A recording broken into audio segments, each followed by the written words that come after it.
Well, entrepreneur and business consultant Darvin Russell is our first guest today, and we'll talk a little bit about COVID-19 and the country's progress towards full reopening. Thank you so much for being with us today. Thank you for having me. And as we see there, as we start to move to this phase 2 reopening, a lot of persons are pleased that we're starting to get back to at least some sense of normalcy. What's your take on this new phase?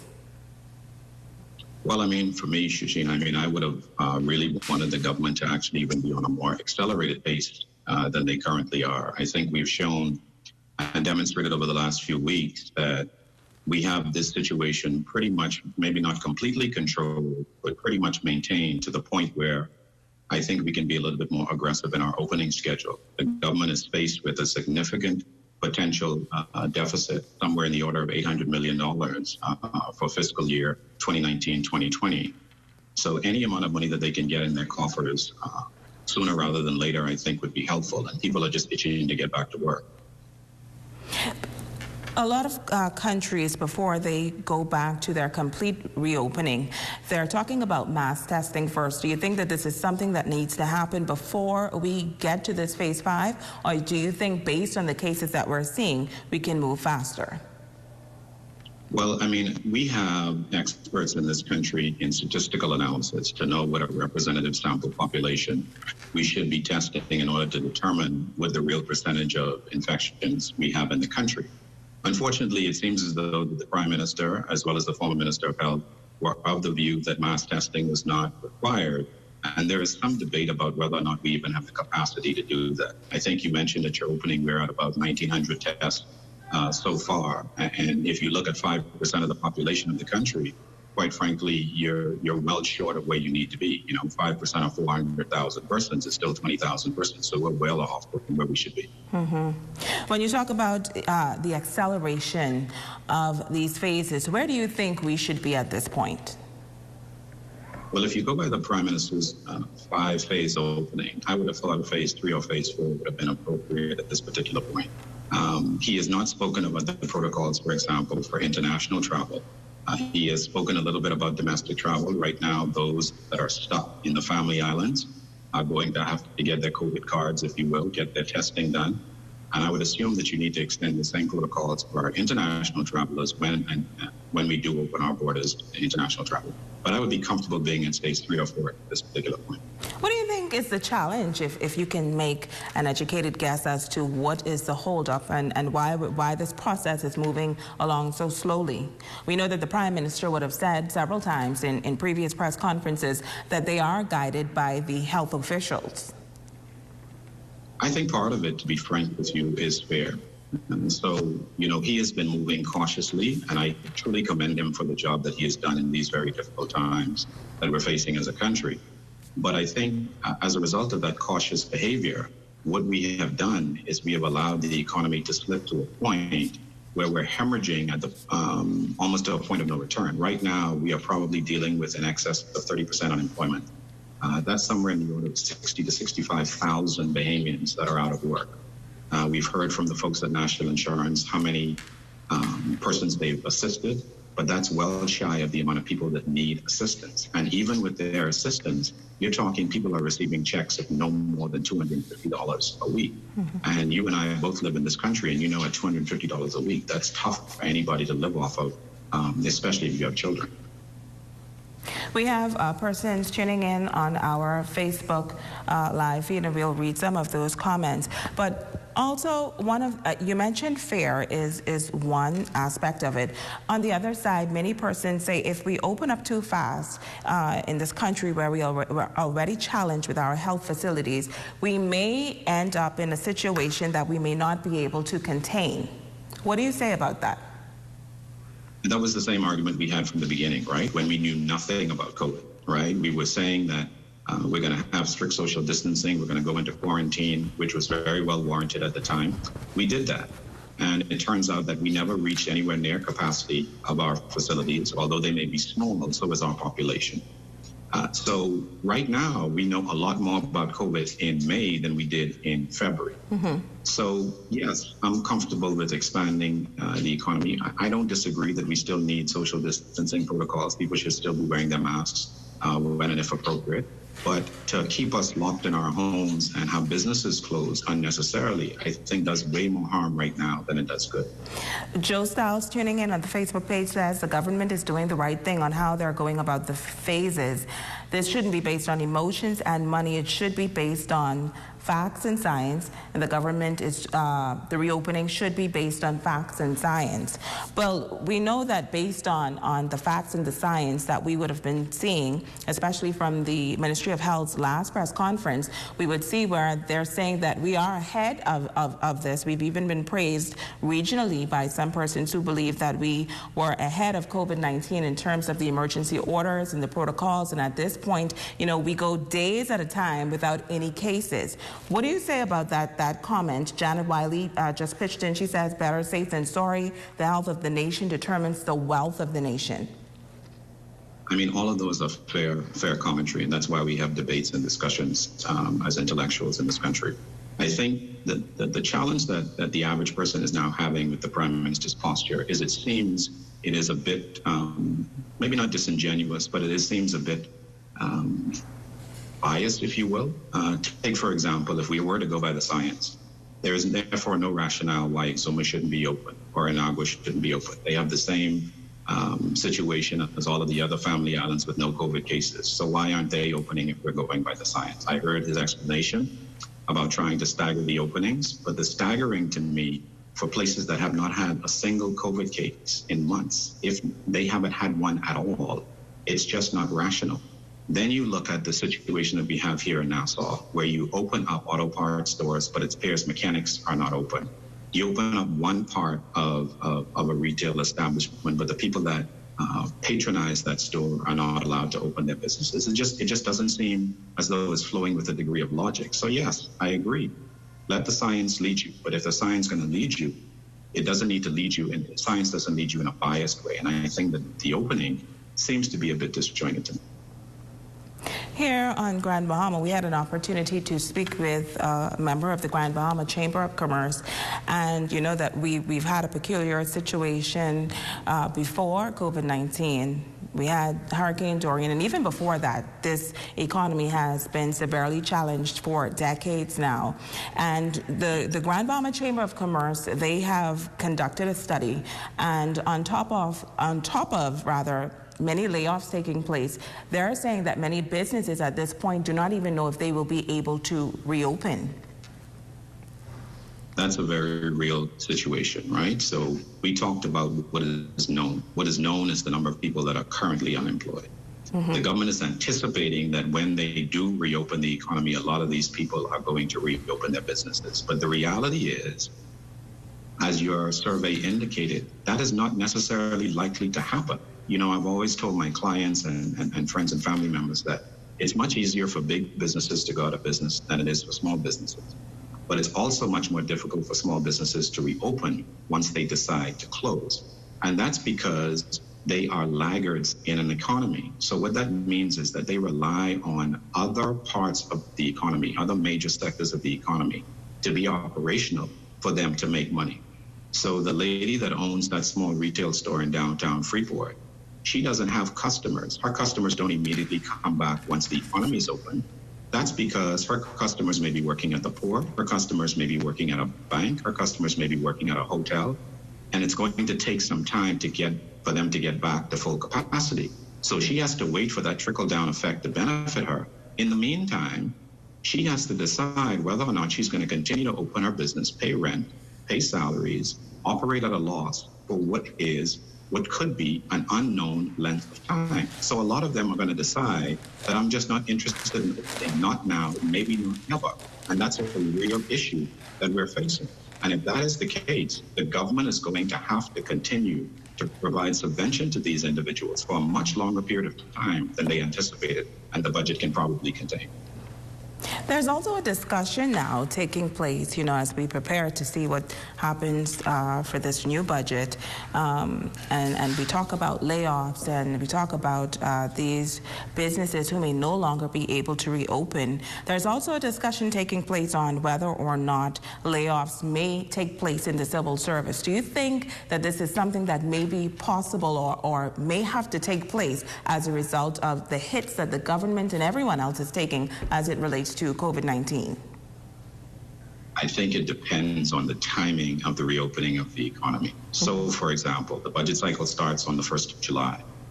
If this runs into September, I think the government has to think very soberly about whether or not now is the time for us to say, provide early retirement packages to civil servants to mitigate the potential impact of the remaining persons in the service being able to pay them their full salaries.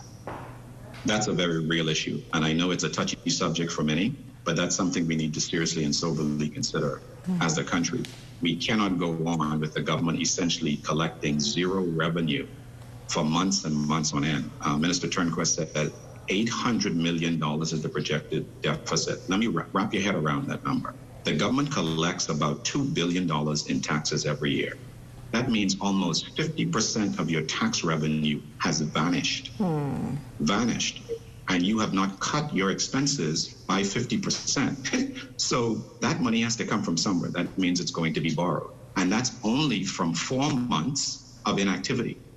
All right. So that would be the equivalent of going from July in the new budget cycle to around October with the same situation. As you continue to prolong that, you're trying to tell me that the government is going to have to borrow in the space of 12 calendar months, $1.6 billion just to stay afloat? That's unconscionable to me. Kim Gardner says this COVID-19 isn't going anywhere. We need to live with it and make adjustments.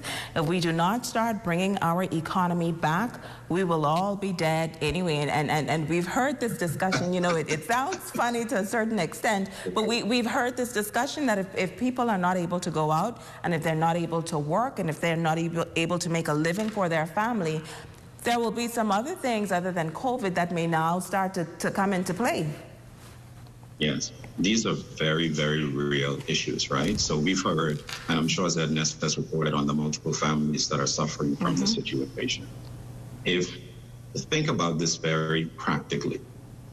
If you leave things the way they are under the premise that to open the economy prematurely is going to cost mass amounts of deaths, that doesn't lay itself out, that doesn't play out based on the data that we have before us. We have had 11 deaths in the Bahamas, and each of those deaths, as tragic as they were, the number is 11.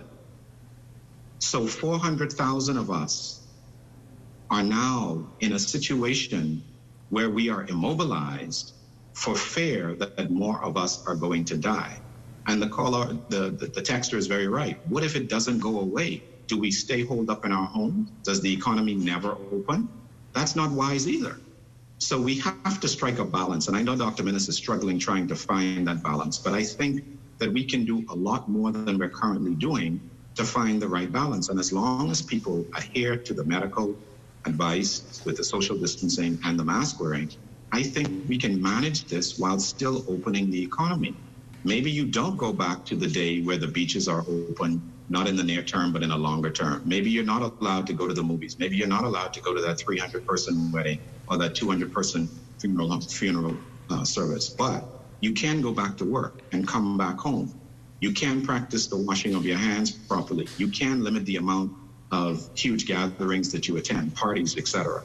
So there are things that we can do somewhere in the middle that allows us to have the benefit of at least a significantly greater open economy, rather than the situation that we find ourselves in versus all of us being holed up in our homes and things being frozen the way they are with government revenues in the tank. What are you saying now as a business consultant? What are you saying now to your clients? What should they be doing, and how should they be preparing for the comeback of our economy? So this is a great question. So a lot of my clients ask me, well, Darvin, how is it that that I come back from this? What determines whether or not I open? What advice do you give me? I'm kind of struggling, trying to decide whether or not to remain open, whether or not to close permanently. Here's what I tell people. I say, look, you have to think about this as a time for you to pivot. Whether or not you're in business, you're unemployed, whatever your situation may be. You know, I heard this statement from Steve Harvey, and he says, the gift that you have is the thing that you do the best with the least amount of effort. T.D. Jakes puts it this way. He says, the thing that people call you for the most, the advice that you give the most, is where your gift lies. So for a lot of people struggling to find where do they fit in, where are their talents, what do they need to do, I would ask you to think about those two definitions that I gave you about your gift. And if your gift is going to make room for you, that's what you need to be pursuing in these kinds of challenging times. If you're a business person, you are going to have to reimagine, re-engineer what it is you're doing. If you're in retail and you're not offering curbside or online services, you probably are not going to go back to the place that you were, maybe not even for the next 12 to 18 months. So it's imperative for you to invest in technology to get your businesses back to some semblance of normalcy in order for you to survive during these very difficult times. My question is, we see in the U.S. where states are making decisions based on their situation and their cases. Should we be doing the same here? So, for example, those islands in the south where there are no cases, maybe they can move to phase 3 or phase 4. Nassau, you know, they just had an emergence of 3 cases, and so we leave them at one point. Basically segment these phases instead of basically the entire country being on one phase or moving at the same time. Well, how do you think this should be done and this should be handled?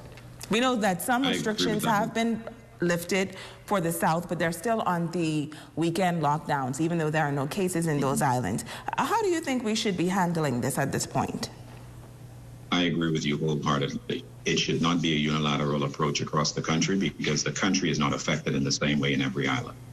There is absolutely no reason why the southern Bahamas should not be in phase 5 at this particular point. Absolutely no reason. The only change that I would make is I would restrict, or maybe phase 4, I would restrict international travels to those destinations until you test every single person wanting to vacation in the Bahamas. You should not be able to buy a ticket, land in this country without presenting to your immigration officer a copy of a negative COVID-19 test that took place within the previous 48 to 72 hours. That would be imperative.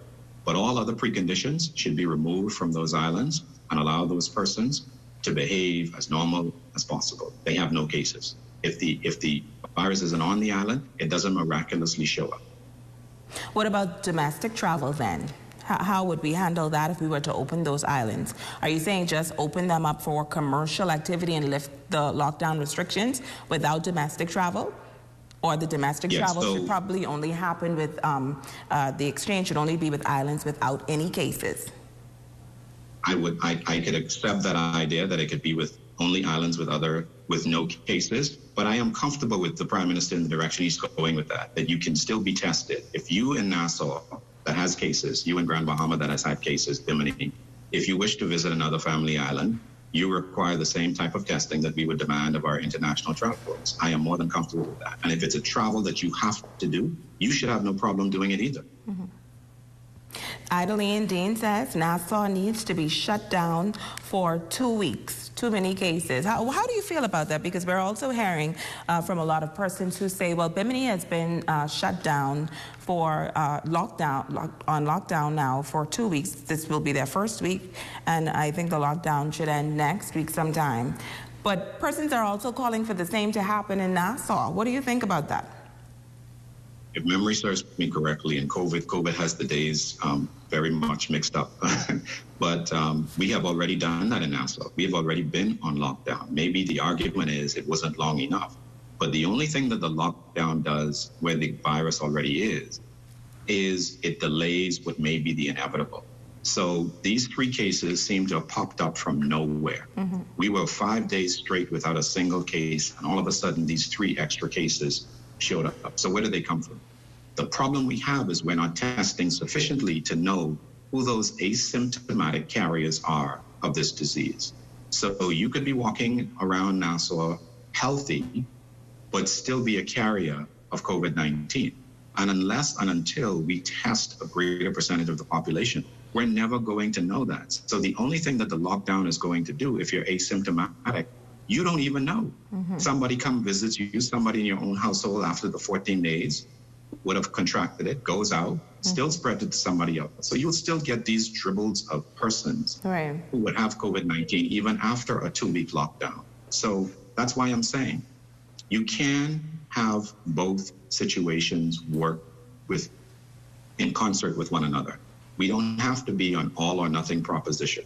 We can do things to mitigate the severity of the impact that this is having on our country. That's the issue. Atavia Saunders says lockdown ends on the 30th, and she agrees more people need to be tested. Sugar Bear on our Facebook says, I think it will be extended. Do you think that this is probably an announcement that we may hear for the month of June, that these lockdowns and the emergency order will be extended for that period?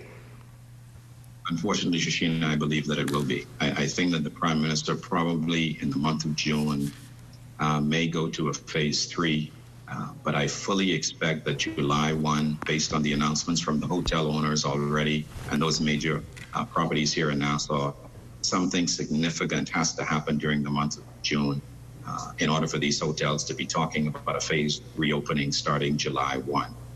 So I'm sure some things are afoot. I would expect phase 3 to begin on the 1st of June, and somewhere within the month of June, maybe mid-month, if we have no more spikes in cases, you move to phase 4. But international travel doesn't happen until phase 5. So it's going to be interesting to see how he manages going from stage 4 to 5 with July 1 seemingly right around the corner. Joe Stiles says more testing is needed in all of the islands. Gotta be. Mary Jane says that's the only way it could be spreading. People walking around infected and don't know it because they aren't showing any symptoms. Lynn Clinton says yes. So why aren't we doing more testing, or why aren't we testing wider? Lorraine Pinder says I concur with the speaker. Understandably, Shireen Moore, they need to locate the persons who are not checking in and who should be on lockdown. That has also been a bone of contention within the country.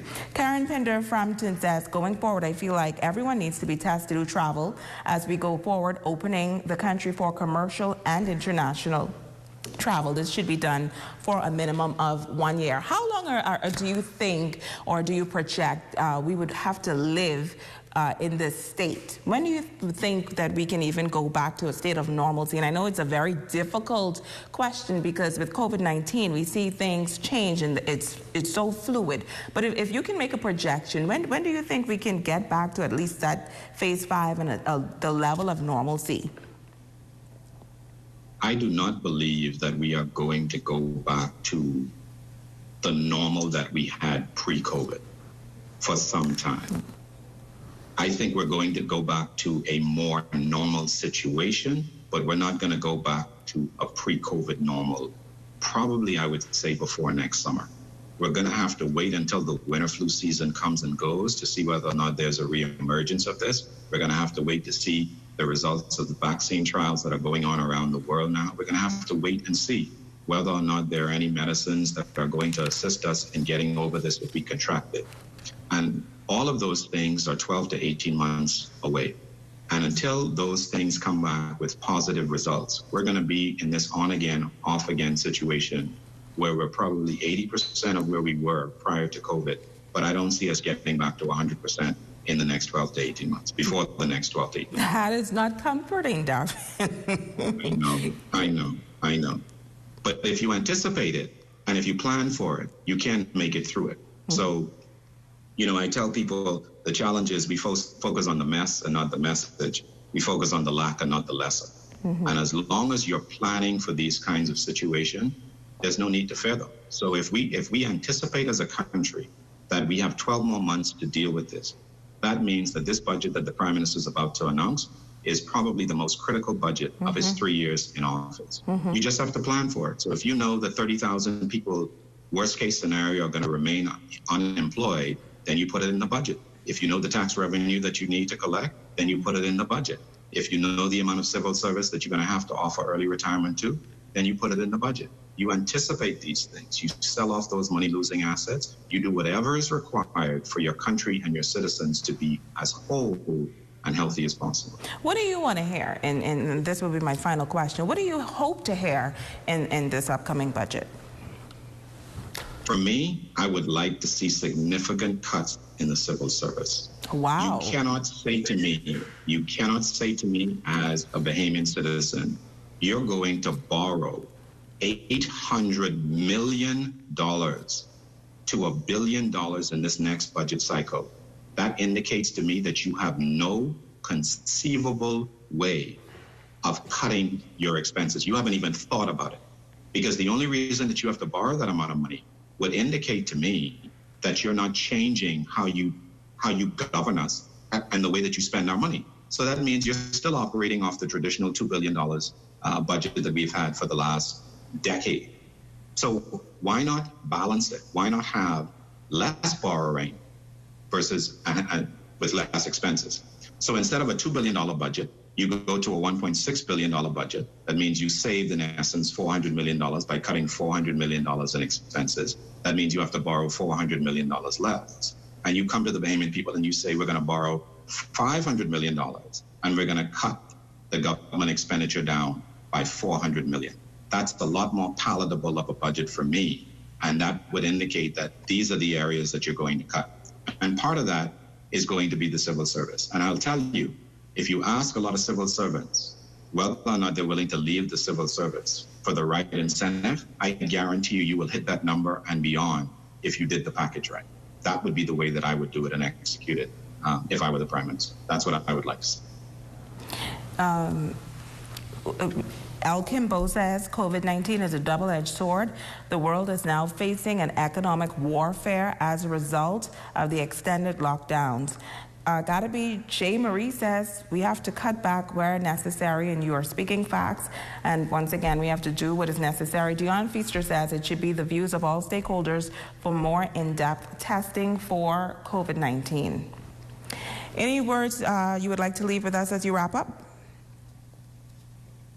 As I say, just keep the faith, my fellow brothers and sisters. We will get through this because weeping only endures for a night. Joy does indeed come in the morning. I thank you for having me. Well, one more thing, Darvin. Someone says cut cabinet and civil servants. It should not just be civil servants. What do you say about that? I love it.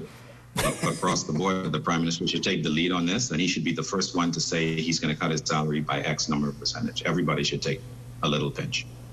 Thank you so much for having us. I hope we get to have you back. This was a very interesting and sobering conversation. Talk with you soon. Stay with us. COVID-19, the pandemic. We'll be back in just a moment.